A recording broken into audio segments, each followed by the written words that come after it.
वो जो कह रहे हैं जाके हमारे गृह मंत्री जी बोले वहाँ पर हम मछली का आपको अच्छा दाम दवाएंगे।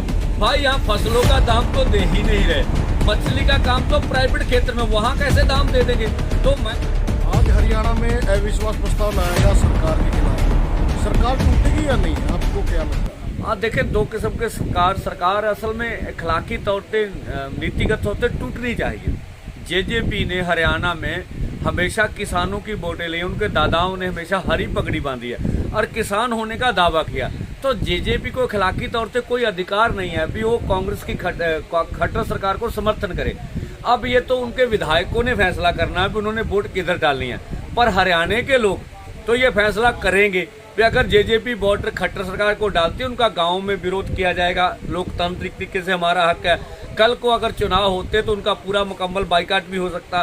तो लोकतंत्र में जो हमें अधिकार है वो तो किया जाएगा। बाकी ये तो ये जेजेपी के विधायकों के ऊपर निर्भर है कि वो अपनी जमीर की आवाज सुन के हरियाणा के लोगों के साथ खड़े होंगे या खट्टर जी के साथ खड़े होंगे। जेजेपी पार्टी ने व्हिप जारी किया है, अगर कोई इससे बाहर जाएगा तो उसकी सदस्यता रद्द की जाएगी। हाँ, तो जेजेपी को अपना राज सिंहासन प्यारा लग रहा है, जहाँ नानी बानी जी जो कुछ पीछे से दे रहे हैं वो प्यारा लग रहा है, हरियाणा को वो छोड़ रहे हैं। तो ठीक है, हरियाणा फैसला करेगा जेजेपी के बारे में। दुष्यंत चौटाला ने कल इंटरव्यू दिया है, उसमें बोला मैं इन कानूनों को 3 कानूनों का समर्थन करता हूँ। हाँ देखिए, अलग अलग पैंतरे हैं, कभी तो इस्तीफा देते कभी कुछ करते हैं, तो कोई समझ नहीं आता। तो ये देश के लोग फैसला करेंगे उनके बारे में। जेपी दलाल बोल रहा है जो ये किसान यहाँ पे मरे हैं वो बोल रहा है कि वो घर पे होते तो वो वहाँ पे भी मरते।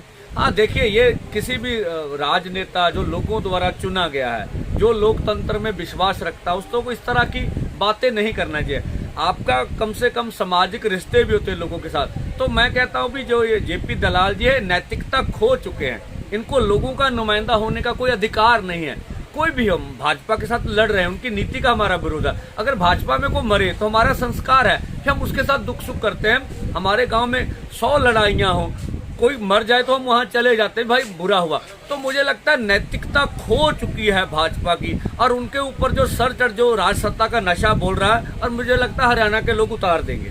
पीएम मोदी 10 दिन पहले रोए थे, कल फिर खट्टर विधानसभा में रोए हैं, बोले मेरे पे ये दुख देखा नहीं गया, महिलाएं ट्रैक्टर को खींच रही है। देखिए, ये लोगों को इमोशनल ब्लैकमेल करने की जो एक किस्म की नीति है।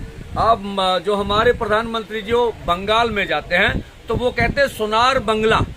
तो मैं कहता हूँ ठीक है, अब सोनार बंगला तो बनाइए, पहले आपको 6 साल हो गए, सोनार भारत तो बना देते, सोनार हरियाणा बन जाता तो हम कहते सोनार बंगला भी बनेगा। वोट लेने के लिए आप बंगाल जा रहे हैं, लोगों के साथ झूठे वादे कर रहे हैं। जो आप दिल्ली दरबार के सामने लाखों लोग किसान बैठे, इनसे आपको बात करने का टाइम ही नहीं है। तो नैतिकता खो चुकी है मोदी सरकार, जो मैं समझता हूँ। बंगाल इलेक्शन में क्या रहेगा?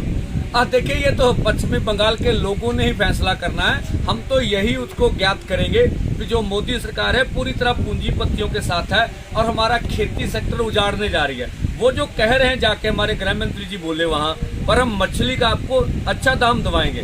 भाई यहाँ फसलों का दाम तो दे ही नहीं रहे, मछली का काम तो प्राइवेट क्षेत्र में, वहाँ कैसे दाम दे देंगे। तो मैं कहता हूँ वो कारपोरेट को सब कुछ दे देंगे और जो आपकी छोटी मोटी नावें हैं वो भी बिक जाएंगी। फैसला बंगाल वालों ने करना है, उन्होंने क्या करना है।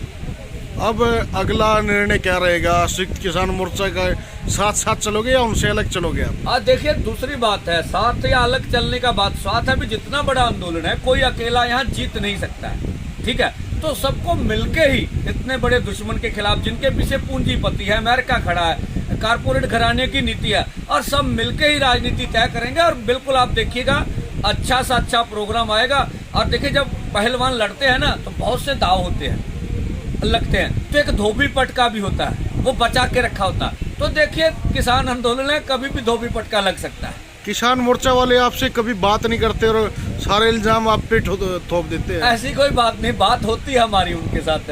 देखिए, इल्जाम लगाना ना या लगाना, क्या इल्जाम सही है लोग फैसला कर लेंगे, ऐसी कोई बात नहीं है, हमारी बात होती है। एक ही झंडा, एक ही डंडा और एक ही छत होगी। देखिए, इसमें अलग अलग धाराएं चलती हैं, अलग अलग विचारधारा चलती है। हमारा 4 मुद्दों पे जो सभी यूनियंस है, सभी का एजेंडा एक है, इसमें कोई दो राय नहीं है। हाँ, अलग अलग रह के भी एकता से कैसे चला जाए, ये हमने आंदोलन में सीख लिया। अब किसान जत्थेबंदियां जो फैसला लेगी आप उसके पीछे पीछे चलोगे या अलग करोगे, ये बताओ। ऐसा नहीं है, पीछे आगे चलने का सवाल नहीं, सवाल है कि मोदी सरकार के खिलाफ कोई भी एक्शन आएगा और ये कृषि कानूनों को रद्द कराने के लिए, एमएसपी का कानून बनाने के लिए एक्शन आएगा, हम लड़ेंगे, साझा लड़ते रहेंगे। जी धन्यवाद।